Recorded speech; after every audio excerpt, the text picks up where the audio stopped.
Aku mau anak ini. Aku mau anak ini. Dia harus jadi mantuku di Gunung Slamet.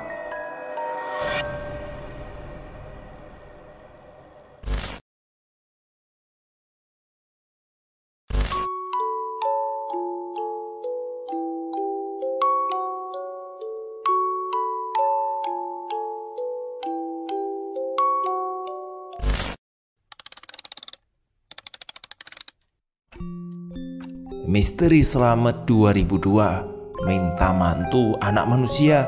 Cerita ini ditulis oleh Arya Sena. Follow fanpage Cerita Pendakian. Linknya ada di deskripsi. Terima kasih buat Mas Arya Sena yang udah ngizinin saya untuk membacakan cerita ini. Tahun 2002 menjelang saya merit sama emaknya anak-anak. Rumah saya adalah tempat nongkrongnya pelajar SMA. Cewek, cowok, gak siang gak malam, pasti pada nongkrong. Kebetulan halaman bapak saya itu cukup luas, jadi pas buat nongkrong anak-anak, walaupun kagak sedikit jumlahnya. Dalam kisah ini namanya saya samarkan untuk menjaga privasi mereka. Calon emaknya bocah, gak demen naik gunung, tapi demen banget jagain saya dari godaan maut anak-anak SMA. Secara banyak cewek putih abu-abu yang sering numpang bubuk di kamar saya. Oke, kita masuk ke poin ya. Awalnya pendakian cuma diikuti oleh 8 orang, tetapi karena ada 3 cewek bohai ikutan, pesertanya jadi membengkak hingga 8 orang. Ya, namanya juga bohai. Jadi para lanang atau laki-laki itu gak mau ketinggalan dan bersaing untuk mengawal. Setelah briefing dan melakukan pengecekan ulang semua perlengkapan tim maupun perorangan, maka rombongan besar ini bergerak menuju stasiun Senen. Masih seperti biasa, Cikini Senen dan Senen Tegal. Sepanjang perjalanan gak ada yang aneh kecuali tingkah para lanang yang cari perhatian dari para gadis pemanis perjalanan kita. Tegal Arum sebegitu padatnya sampai kalah ramai sama kita. Maklumlah, sebagian dari mereka ini adalah pengalaman pertama. Sementara anak-anak sibuk mencari perhatian dari para kembang keril ini, saya asik nyender di pojokan. Seorang gadis manis berjilbab dan malu-malu akhirnya kena juga saya ajakin kenalan. Bini saya jangan sampai dengerin ini ya. Saya larut dalam canda tawa sementara anak-anak masih sibuk dengan urusannya. Singkat cerita, kereta masuk Brebes dan si cantik berhijab pun turun meninggalkan secari kertas berisi alamat. Alamat anak juragan bawang ini. Perlahan roda kereta mulai bergerak. Si cantik dengan hijab merah muda masih menatap saya dengan penuh harap. Jangan sampai ada cinta segitiga di antara kita. Aduh, bakalan repot. Dia pun hilang dari pandangan. Saya yang tiba-tiba haus langsung aja minum dari botol aqua yang ditaruh di samping keril. Wah, anjrit bener nih. Ini Spertus. Muntah-muntah saya di kereta. Untung udah sepi. Coba kalau masih rame, pasti jadi bahan ketawaan segerbong ini. Jadi keinget Bokin. Dia bikin saya lupa lagi di kereta. Menjelang masuk stasiun Tegal, salah satu dari kembang keril tiba-tiba nyeletuk ke saya. Dia katanya mau merit di gunung. Saya kaget bukan kepalang. Saya bilang keren juga itu. Ya udah siap-siap, kita udah mau masuk stasiun Tegal nih, kata saya. Sampai Tegal jam 9. Lalu rame-rame kita jalan kaki menuju jalan provinsi untuk cari bus menuju Pemalang. Masih kayak tadi, tingkah laku para lanang merebut perhatian sampai ada yang jitak-jitakan. Konyol sekali mereka. Gak lama menunggu, datanglah bus dan kita semua segera berangkat menuju terminal Pemalang. Sampai Pemalang, bus 3/4 jurusan Purwokerto sudah habis. Jadilah kita bergadang di terminal sampai menunggu waktu saya tidur. Tapi para lanang yang keganjenan masih saja terus berusaha untuk mendapatkan perhatian. Bodohlah, saya udah ngantuk. Jam 3 bus pertama pun datang. Karena kita banyak 3/4 bagian bus langsung terisi. Gak pakai nunggu lama, supir pun segera tancap gas. banyak yang udah tepar karena bergadang semalaman. Hanya mereka yang beruntung yang berhasil berada di samping para kembang keril. Saya nggak ikutan ya, bisa berabe nanti urusannya sama bini. Kira-kira tepat jam 7 bis ini tiba di Karangrejo. Di sini sudah ada mobil bak terbuka yang menawarkan angkutan menuju Bambangan. Setelah harga sepakat, mobil pun bergerak menelusuri desa dan hutan-hutan damar yang teduh. Sampai pasar Pratin, kita belanja dulu. Beli semua kekurangan logistik yang belum sempat terpenuhi. Spiritus dan tembakau menjadi paket utama belanja kita. Antisipasi gas yang mungkin kurang. Beres di Pratin, mobil cus langsung menuju Bambangan.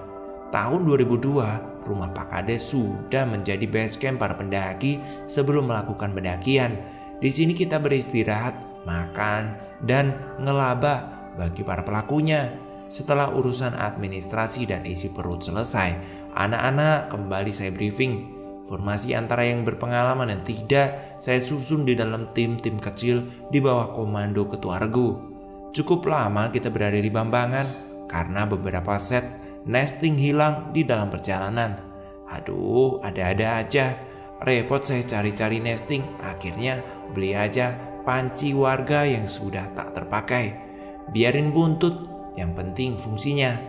Setelah doa bersama, tim pertama dan kedua bergerak dengan misi berhenti di pos payung, tepatnya dekat mata air.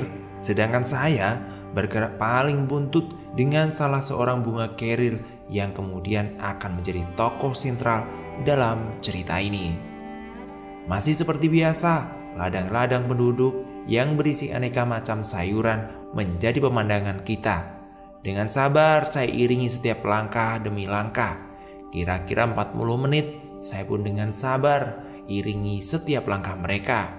Tiba-tiba di pos payung segera saya instruksikan agar para komandan regu atur anak buahnya. Isi air seseorang 1 botol dengan cadangan 1 botol, dan itu wajib hukumnya. Apabila melanggar maka akan ada sanksi yang berat sebab tidak ada penitipan nyawa di sini. Semua sudah bertanggung jawab atas perut dan tenggorokannya sendiri-sendiri. Setelah semua terkondisikan, maka para komandan regu saya arahkan untuk menunggu di area Samarantu. Apabila 1 jam tak ada pergerakan, silahkan tinggal untuk bikin base camp di pos 5. Tim 1 bergerak disusul tim 2 hingga akhirnya saya bergerak menyusuri punggungan yang langsung menghajar lutut. Terseok-seok langkah sang bunga. Sempat saya tanya, "Udah makan belum?" "Udah bang." "Ya sudah kalau gitu kamu makan coki-coki atau makan biskuit gitu." Posisi saya adalah penyapu, jadi wajarlah kalau gerakan saya pasti paling lambat di antara yang lain, sebab tak seorang pun peserta pendaki yang posisinya boleh berada di belakang saya. Saya adalah orang terakhir yang sampai puncak dan orang yang terakhir sampai desa dan kembali. Tidak boleh ada seseorang yang tertinggal di belakang saya. Setelah istirahat sejenak, kita pun bergerak kembali menjelang lawang atau 2 pohon yang membentuk seperti gapura rimba.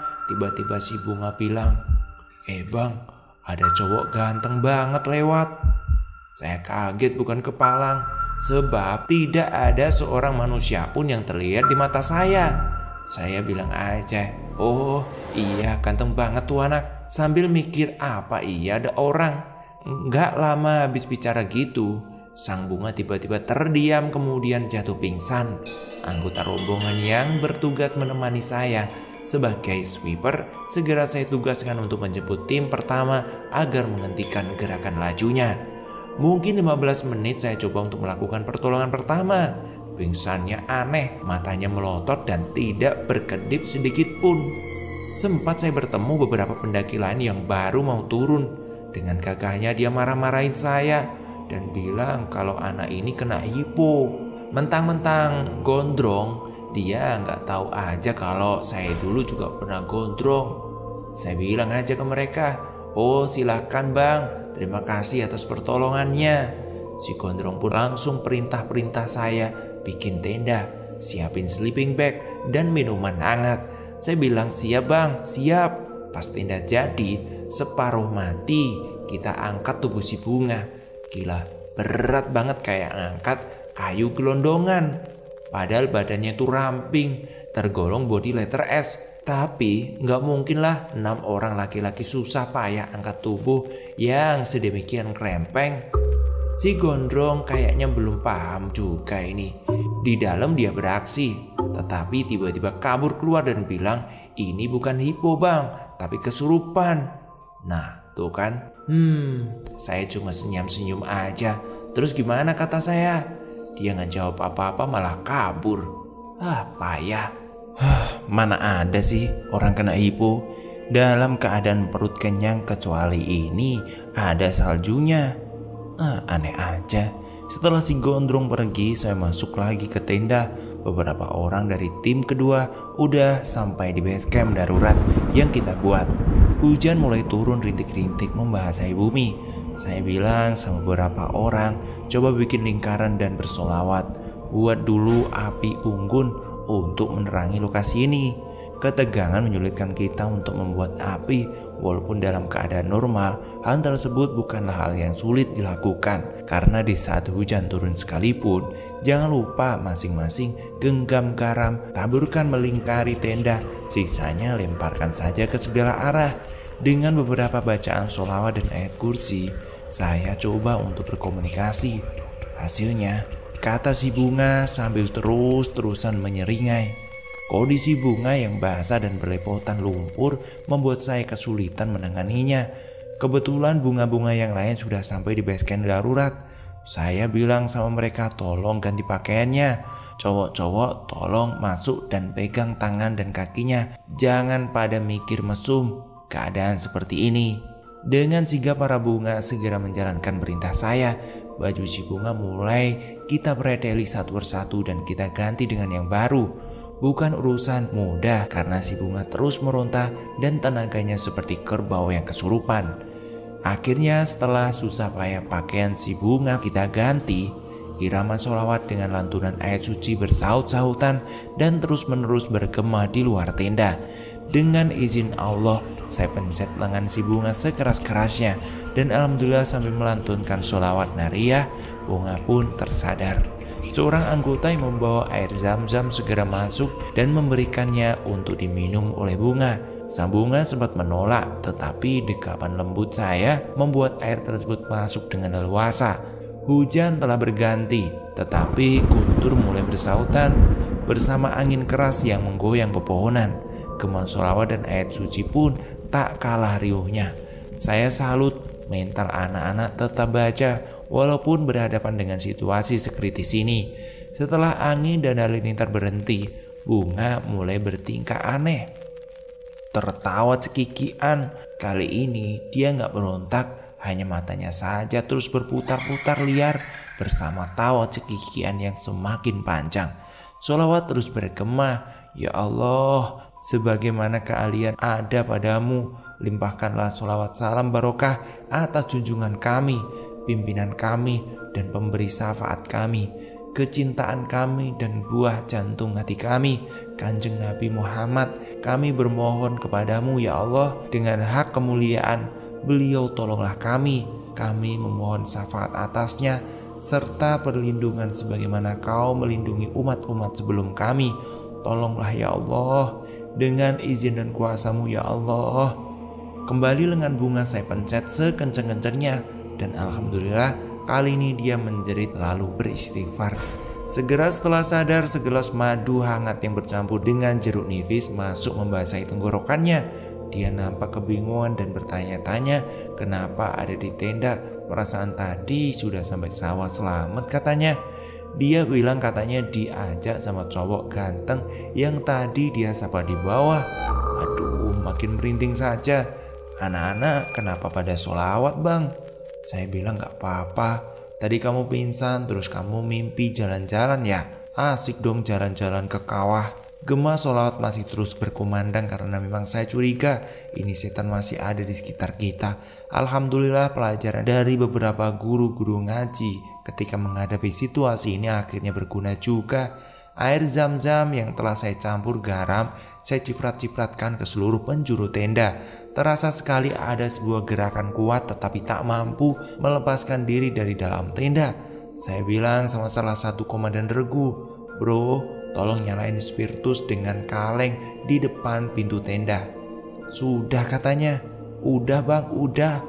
"Oke, tolong buka pintu tenda dan saksikan apa yang bakalan keluar." Saat itu terjadi, Bunga tengah tidur. Apa yang terjadi setelah pintu tenda dibuka? Serentak semua yang melihat membaca istighfar bersama. Astagfirullahaladzim, astagfirullahaladzim, astagfirullahaladzim. Nampak jelas di balik kobaran api yang memang sengaja ditaruh di depan pintu tenda, sesosok makhluk dengan tanduk ular dan beberapa ular berbisa mengelilingi dirinya. Sosoknya seperti sosok wanita tua dengan tongkat dan pedang berbentuk ular. Angin kencang segera memporak-porandakan areal sekitar tenda. Makhluk itu pergi dengan lengkingan suara yang memekakkan telinga. Setelah dia pergi, Bunga pun siuman. Seperti kebingungan, tapi bunga-bunga yang lain segera mendekapnya di dalam hangat pelukannya. Setelah setengah jam menunggu, beberapa anggota tim yang juga memiliki keahlian serupa dengan saya melakukan pembersihan areal. Malam itu saya putuskan untuk kembali turun. Tim pertama bergerak turun terdiri 8 orang dengan membawa air yang telah dicampur air zam-zam dan garam untuk ditaburkan sepanjang jalan menuju lokasi base camp. Tidak hanya itu, tim tersebut juga bertugas membawa semua kelengkapan tim agar tidak tercecer lagi di perjalanan. Tim kedua adalah tim untuk mengawal sang Bunga yang terdiri beberapa anak-anak yang pandai membaca Al-Quran dan sholawat dan juga memiliki keterampilan khusus non-medis yang bisa diandalkan. Dan saya bertiga sisanya masih nunggu di area itu untuk melakukan sesuatu. Setelah tim 1 dan 2 bergerak turun, saya campur spiritus dan garam di dalam sebuah kaleng. Saya bakar hingga menimbulkan percikan-percikan api seperti petasan kecil. Masya Allah, sang makhluk nampak menyeringai dan menunjukkan power yang luar biasa.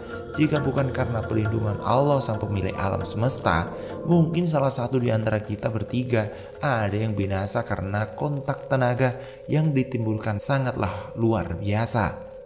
Gak ada jalan lain. 1 botol spiritus yang telah dicampur garam dan 1 botol air garam yang telah dicampurkan air zam-zam kita pergunakan untuk bertahan dari serangan sah makhluk.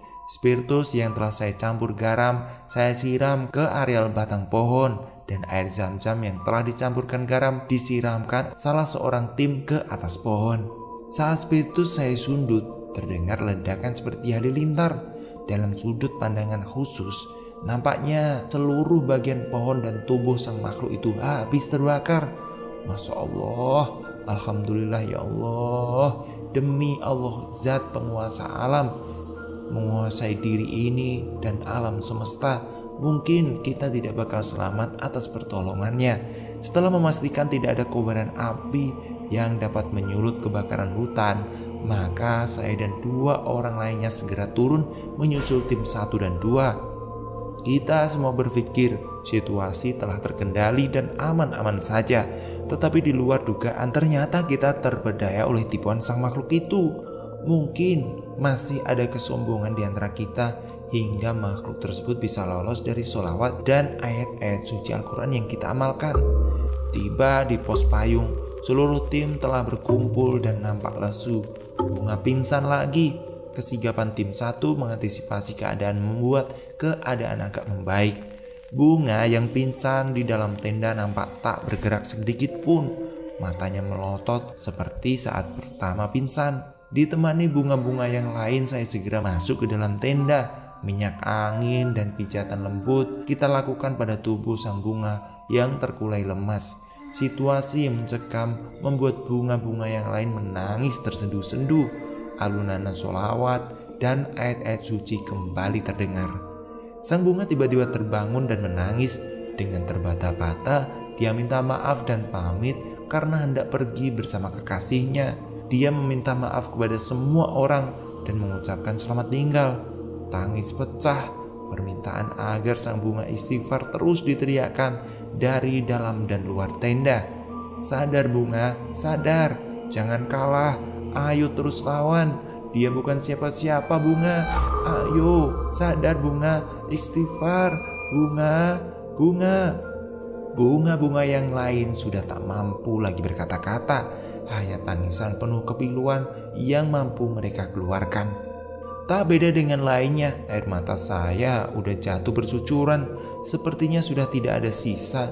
Sang bunga kemudian bicara sama saya, "Bang, maafin bunga ya bang.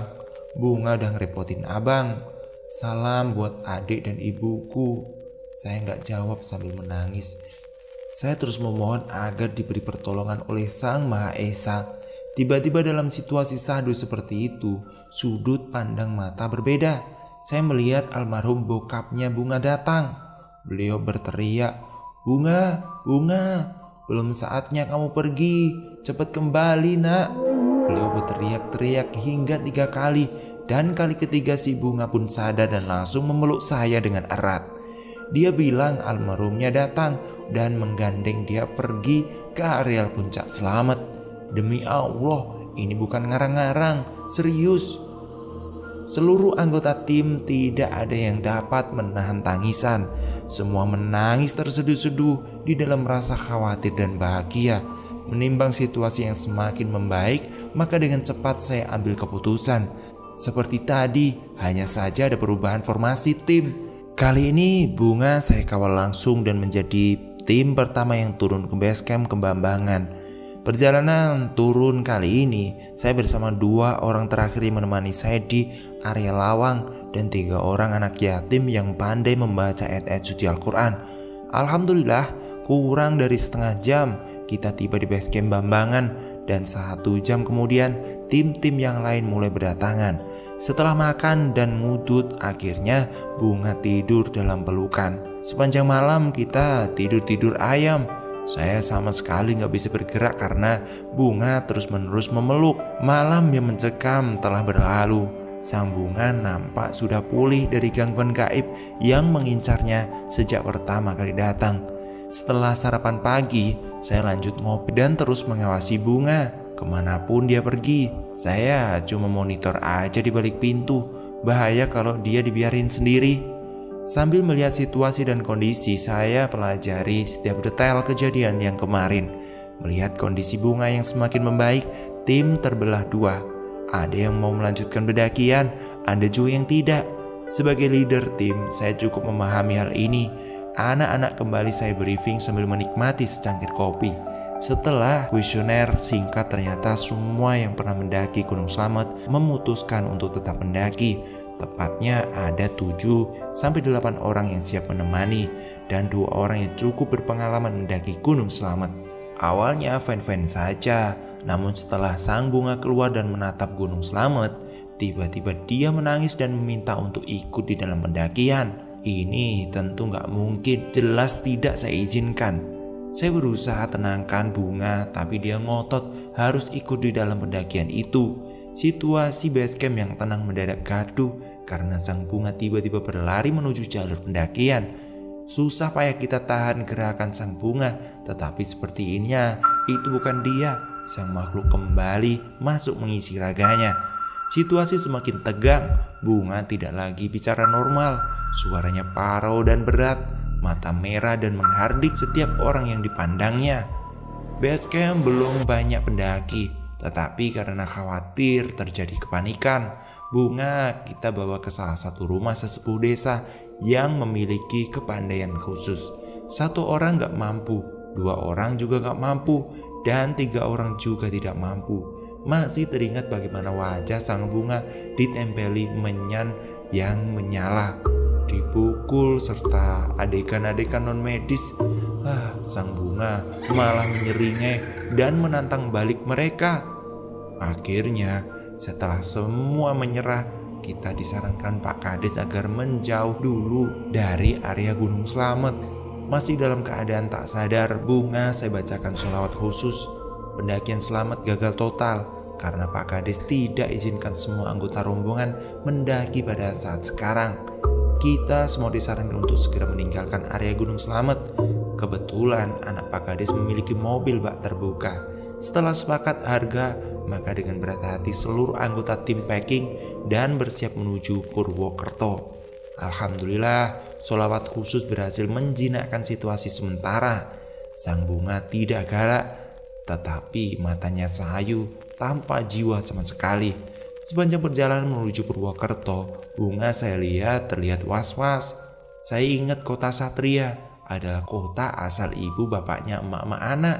Setelah tiba di kampus Usut, saya cari wortel dan nelpon ke rumah calon ibunya anak-anak. Saya kabarin situasi saya.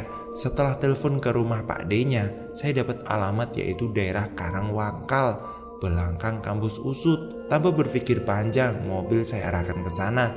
Karena Pak D-nya sudah mendapat kabar, maka kita semua langsung diterima. Sampai di sini, sang bunga kembali ngamuk. Aku mau anak ini. Aku mau anak ini. Dia harus jadi mantuku di Gunung Slamet. Sang bunga terus mengamuk. Susah payah kami angkat sang bunga untuk bisa diangkat ke atas meja. Seluruh orang terlibat di sini. Yang sekedar baca ayat dan sholawat, cuma saya yang menyaksikan karena tenaga saya benar-benar sudah terkuras. Udah dulu ya ceritanya. Terima kasih buat Arya Sena yang udah ngizinin ceritanya saya bacakan. Jadi buat teman-teman, tonton video kita selanjutnya. Terima kasih udah nonton. Jangan lupa komentar dan sampai jumpa.